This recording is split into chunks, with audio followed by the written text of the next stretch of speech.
Hello，大家好，有股有问这支 YTL Corporation，我们来看一下它的图。首先呢，它就是52周新高啊，非常的厉害。从底部这边0.56左右的时候呢，就上到去1.04，180一倍。如果大家有注意到一件事情，就是说它在底部0.56的时候呢，它其实是股价其实是突破了这一个筹码阻力线，突破了灰色线、蓝色线跟这个紫色线这边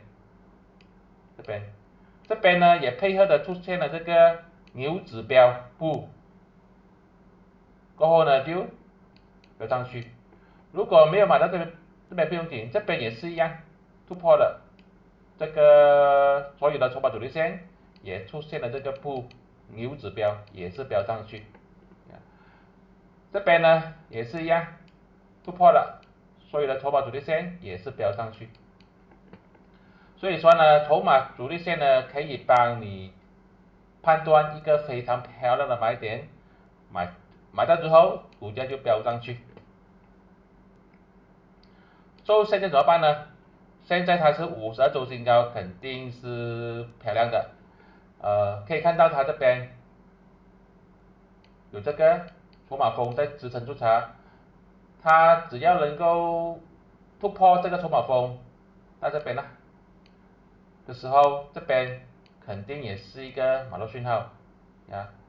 如果你有 follow 这个筹码阻力线，你又有 follow 这个筹码峰，你应该是会买到这个价位的，大概是在0.9多左右吧。现在怎么办呢？现在它是52周新高，我认为呢就等一等吧，看一下有没有机会回调买上涨，就是说看一下它有没有机会回到这个筹码峰的这个最高价这边，大概是